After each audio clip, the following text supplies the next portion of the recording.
এখন দেখবেন সংবাদ শিরোনাম। কার্যক্রম নিষিদ্ধ আওয়ামী লীগের আগামীকালের কর্মসূচি ঘিরে উদ্বেগ উৎকণ্ঠা, আগুন ও ককটেলের ভয় দেখিয়ে ফিরে আসার চেষ্টা, নাশকতা ঠেকাতে সতর্ক আইন শৃঙ্খলা বাহিনী। রাজধানীতে বাসে আগুন, ককটেল বিস্ফোরণ, সন্দেহভাজন দেখলেই গ্রেফতারের সিদ্ধান্ত, আটককৃতদের বেশিরভাগই নিষিদ্ধ আওয়ামী লীগ কর্মী। ভারতে বসে অস্থিতিশীলতা তৈরির চেষ্টা করছেন শেখ হাসিনা, অভিযোগ মির্জা ফখরুলের। নোট অব ডিসেন্ট সহ সনদ বাস্তবায়ন চায় বিএনপি। জুলাই সনদের আইনি ভিত্তি ছাড়া কোনো নির্বাচন নয়, নয়াপল্টনে 8 দলের সমাবেশে জামায়াত আমির। নভেম্বরে গণভোট না হলে আন্দোলনের হুঁশিয়ারি। পদে না থেকেও বিএনপির মনোনয়ন পেয়ে চমক দেখালেন খুলনার নজরুল ইসলাম মঞ্জু। আদর্শের জয় বলছেন জনপ্রিয় এই নেতা। আসসালামু আলাইকুম। এতক্ষণ দেখছিলেন সংবাদ শিরোনাম, এখন দেখবেন বিস্তারিত। ঢাকা যেন উদ্বেগ আর উৎকণ্ঠার নগরী। 13 নভেম্বর আওয়ামী লীগের লকডাউন কর্মসূচি ঘিরে শঙ্কায় রাজধানীবাসী। গত কয়েকদিন ধরে বিভিন্ন স্থানে বাসে অগ্নিসংযোগ ও ককটেল বিস্ফোরণের ঘটনায় আতঙ্ক আরও বেড়েছে। রাজপথে নাশকতা ঠেকাতে আইনশৃঙ্খলা বাহিনীর পাশাপাশি সতর্ক অবস্থানে রাজনৈতিক দলের নেতারাও। কেউ বলছে এটা নিছক শোডাউন, কেউ বলছে ফিরে আসার চেষ্টা।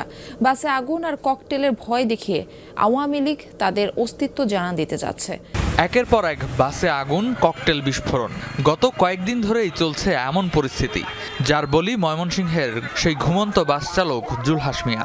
রাজধানী সহ দেশের বিভিন্ন স্থানে আগুন আর ককটেল বিস্ফোরণের ঘটনায় বাড়ছে উদ্বেগ। 13 নভেম্বরের কর্মসূচি ঘিরে কার্যক্রম নিষিদ্ধ দল আওয়ামী লীগের সম্ভাব্য নাশকতা প্রতিরোধে আইন শৃঙ্খলা বাহিনীর পাশাপাশি সব রাজনৈতিক দলকে মাঠে থাকার আহ্বান সরকারের। এ অবস্থায় রাজনৈতিক দলগুলোর পরিকল্পনা কি?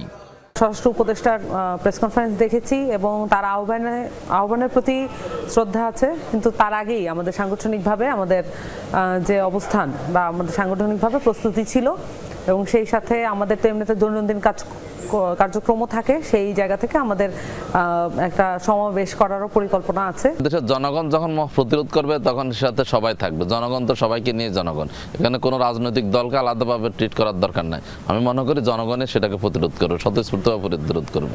দেশের জানমাল রক্ষার স্বার্থে আমরা রাজপথে থাকব, সরকারকে সহযোগিতা করব এবং এই ধরনের নাশকতার ব্যাপারে আমরা দাঁত ভাঙার জবাব দেওয়ার জন্য প্রস্তুত আছি। এই রাজনৈতিক দলগুলোর মধ্যে যদি নিজেরা বেশি বিরোধে জড়িয়ে পড়েন তখন কিন্তু একটা জায়গা তৈরি হবে যেখানে আবার অন্তর্ঘাতের যারা করতে চায় তারা সুযোগ পেয়ে যাবে।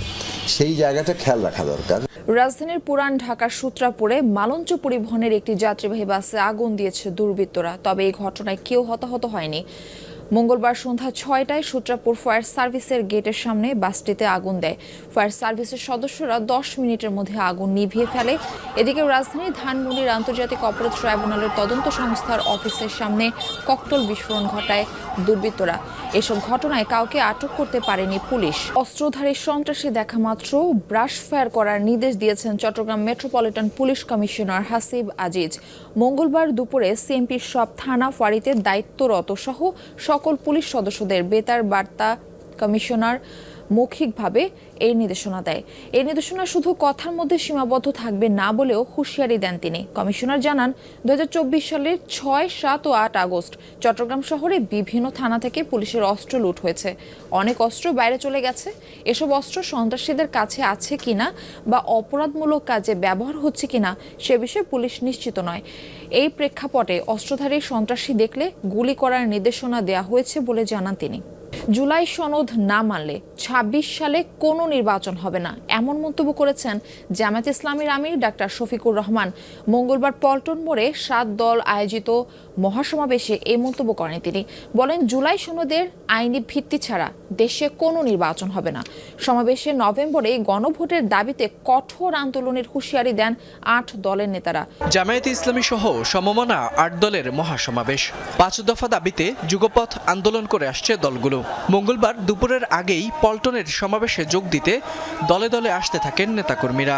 হাতে ছিল নিজ নিজ দলের পতাকা আর মুখে ছিল স্লোগান। সমাবেশস্থল পল্টন বিজয়নগর হলেও মানুষের ব্যাপ্তি ছাড়িয়ে যায় কাকরাইল প্রেস ক্লাব ও বাইতুল মোকাররমের উত্তর গেট সহ চারপাশে। সমাবেশে বক্তব্য রাখেন ইসলামী আন্দোলন, খেলাপথে মজলিস, জাকপা, খেলাপথ আন্দোলন, বাংলাদেশ খেলাপথ মজলিস, নিজামে ইসলাম পার্টি ও বাংলাদেশ ডেভেলপমেন্ট পার্টির নেতারা। আপনারা আবার নতুন ফ্যাসিবাদ কায়েম করতে চান সংবিধানের দোহাই দিয়ে। বাংলাদেশের জনগণ এই ষড়যন্ত্র বাংলার মাটিতে হতে দিবে না। সমাবেশে জামায়াতের আমির ডক্টর শফিকুর রহমান বলেন, সংখ্যাগরিষ্ঠ দল যা বলবে সেটা মেনে নেওয়াই গণতন্ত্র। জুলাই সনদের আইনি ভিত্তি ছাড়া কোনো নির্বাচন হবে না বলেও হুঁশিয়ারি দেন তিনি। জুলাই বিপ্লবকে স্বীকৃতি দিতে হবে। যারা জুলাই বিপ্লব মানবেন না তাদের জন্য 26 সালের কোনো নির্বাচন নাই। 26 সালের নির্বাচন দেখতে হলে আগে জুলাই বিপ্লবের স্বীকৃতি লাগবে। আর জুলাই বিপ্লবের স্বীকৃতি দিতে হলে জুলাই সনদের আইনি ভিত্তি দিতেই হবে। এই আইনি ভিত্তি ছাড়া কোনো নির্বাচন অনুষ্ঠান হওয়ার কোনো সম্ভাবনা নেই। দাবি আদায়ে 8 দলের নতুন কর্মসূচি শিগগিরই ঘোষণা হবে বলে জানান জামায়াতের আমির। রাজনৈতিক দলগুলোর মতানৈক্য এখনো কাটেনি। রাজপথে ফ্যাসিবাদ বিরোধী ঐক্যের বিভাজন দৃশ্যমান। এমন বাস্তবতায় আবারও নভেম্বরের মধ্যেই গণভোটের দাবিতে শক্তিমত্তার প্রদর্শন করল জামায়াত ইসলামী সহ 8 দল। যে কোনো মূল্যে দাবি আদায়ের ঘোষণা দিয়ে আন্দোলন আরও তীব্রতর করার হুঁশিয়ারি দলগুলোর নেতাদের। ফয়সাল মাহমুদ, যমুনা নিউজ, ঢাকা। শেখ হাসিনা ভারতে বসে গাড়ি পোড়ানো ও লকডাউনের ডাক দিয়ে দেশে অস্থিতিশীলতা তৈরির ষড়যন্ত্র করছে। দেশবিরোধী চক্রান্তের অভিযোগে তাকে আর দেশে ফিরতে দেওয়া হবে না বলে হুঁশিয়ারি দিয়েছেন বিএনপি মহাসচিব মির্জা ফখরুল ইসলাম আলমগীর। মঙ্গলবার দুপুরে ঠাকুরগাঁওয়ের সদর উপজেলার বড়গাঁও ইউনিয়নের লক্ষ্মীরহাট উচ্চ বিদ্যালয় মাঠে মতবিনিময় সভায় অংশ নেন তিনি। এ সময় বিএনপি মহাসচিব বলেন, শেখ হাসিনা একজন সন্ত্রাসী। তিনি অস্থিতিশীলতা তৈরি করে আবারও দেশে ফিরতে চান।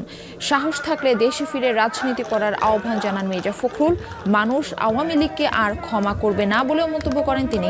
বলেন, এদেশে জামায়াতের ভোট নেই, তাই পিআর ও অন্যান্য দাবি তুলে নির্বাচন পিছিয়ে দেওয়ার ষড়যন্ত্র করছে তারা। পরে রোড যুব সংসদ মাঠে শহীদ জিয়া ফুটবল টুর্নামেন্টের ফাইনাল খেলা উদ্বোধন এবং মোহাম্মদপুর ইউনিয়নের গিলাবাড়ি ফেসরাডাঙ্গি বাজারে পৃথক মতবিনিময় সভা করেন ফখরুল।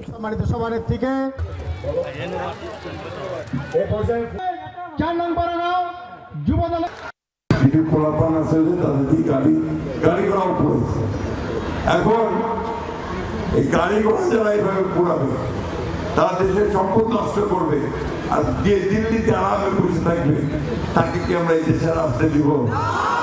সাহস থেকে আসো, এই দেশের সামনে, জনগণের সামনে আসে রাজনীতি করো। যে দিল্লিতে বসে ওইখান থেকে দেশের সর্বনাশ আর করল না। জুলাই স্বাক্ষরিত জুলাই সনদের বাইরে যে কোনো সিদ্ধান্তের দায় অন্তর্বর্তী সরকারের। নোট অব ডিসেন্ট সহ সনদের বাইরে সরকারের কোনো সিদ্ধান্ত মানতে বাধ্য নয় স্বাক্ষরকারী কোনো দল। বিএনপির এই স্পষ্ট অবস্থান জানিয়েছে দলটির সর্বোচ্চ নীতি নির্ধারণী ফোরাম স্থায়ী কমিটি। গুলশানের চেয়ারপারসনের কার্যালয়ে সংবাদ সম্মেলনে স্থায়ী কমিটির সদস্য ডক্টর খন্দকার মোশাররফ হোসেন বলেন, যারা নির্বাচনে অংশ নিতে পারছে না